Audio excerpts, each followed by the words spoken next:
What's happening, ladies and gents? Joe from Newcastle Fans TV here, and with the stop and start of the Newcastle women's season, we haven't had a lot of news to bring you. So I'm going to come with a few of my opinions, a little bit of review of the season so far.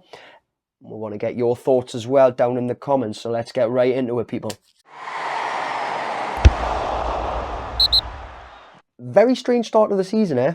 A bit stop and start, but this is the way it goes sometimes in football. I think Becky and the lasses have done extremely well to keep themselves grounded and to keep focused on the task at hand. That said, if you have a little look at the table there, we have played 3 games and we've won 3. Lovely, lovely, lovely. Add to the fact of that we've also got 2 games in hand over most teams. A couple we've got 3 games in hand. Like, excellent, lovely, can't complain about that. And considering last season, them 2 games in hand ended up being very important in the battle with Durham Sestria. So I think, again, having them games in hand is going to be very nice for the women, sitting on 9 points, which is only 4 points behind leaders Burnley. Canny. And that's who one of the games is to be played against, is Burnley. So, and I believe that is at home, although don't quote us on that, and it's been rescheduled October 15th. Again, don't quote us. This is a higher division and anything can happen here, so we've got to be ready for it, and the lasses are going to have to be on top form, which I think so far, considering the results that we've had, I think they're in a very good form, and only more to come, because you've got to remember there's 8 new players. I'm trying not to focus on Bridget Galloway too much. Everyone can see how wonderful she's doing. Not to take anything away from you, Bridget. My apologies. But yes, Bridget is brilliant. 4-3 in the league, 6-4 in all competitions. She's doing all right. But for me personally, I'm going to pick 2 standouts from the 8 that we've got. And first and foremost is going to be Alicia Body. Alicia is linking up with just about every single player. Going forward, she's strong, she's quick, she knows what she wants to do on the ball. Her passing is excellent. She can put a cross in, and as we've seen it against Stoke at Kingston Park a couple of weeks back, amazing strike on her as well. I think Alicia is a very, very good player and one of the best signings. And now also, and I only noticed this when I watched her at Stoke and she came in, was Naomi Badou. She goes out on that pitch and she doesn't give up. She's pressing, she's pushing the passes in. She's absolutely brilliant, Naomi. Wicked defender to have. Like, you're looking and you're thinking, yeah, I don't want to run that ball at Naomi. Like, not at all. Very, very, very good at the back. Positioning, brilliant. Marking, brilliant. Going forward, brilliant.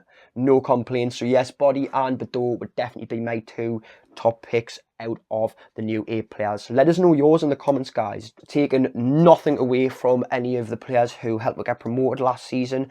The only problem is what I've had when I was writing my notes for this is I can't really single one player out. If you're forced us, I came down to being Georgia Gibson. No other reason than I really noticed since she came back from her injury that Georgia is, it seems like she's switched it up a gear, but so has everyone on the team. The pace and the fitness are 2 things I've really noticed. Obviously, no doubt to any of our opposition, but we seem to be in a different class when it comes to fitness and when it comes to pace. We seem to be that little bit quicker. There's not many who have been able to keep up with that. That's brilliant. That's amazing. They were things I think we might have been lacking last season in some places, but the whole team has just picked up and improved on that. And last but not least, I want to give a bit of a shout out to the Newcastle United development team, who are currently sitting first in their league with a 20 goal difference. Just a little 20 goal difference for you, you know. Lovely. 3 games, 3 wins. Absolutely class. And you've got Georgina Spraggan sitting there, and she's scored 7 goals in 3 games. Near biggie, Georgia. Keep going, lass. Honestly, the whole development team been brilliant. If you don't already keep your eye on them, make sure you do. I'm hopefully going to try and get to a couple of the development games this season if I can. Now, just to finish up with 2 next games, which are going to be the Final Cup against Birmingham and West Midlands, I believe it is. That's away. Both games are away, actually. And then the next league game is actually going to be against old rivals Liverpool Feds. Very interesting. The Feds have played 5, they've won 3, they've lost 2. Hopefully that's going to be 6-3-3. But it's going to be an interesting game. If anyone remembers from a couple of seasons ago, the Feds were the ones who just beat work to promotion. But that's pretty much going to be it from me, ladies and gents. Before I go, remember, get yourselves in the comments. Let us know what you think. Let us know your standout players. I want to hear from you guys, alright? Until next time. I don't know what I'm going to say. I haven't really thought of an outro yet. So, instead, how are the lasses? Up the mags. Like, subscribe. Or like, subscribe. One way or the other.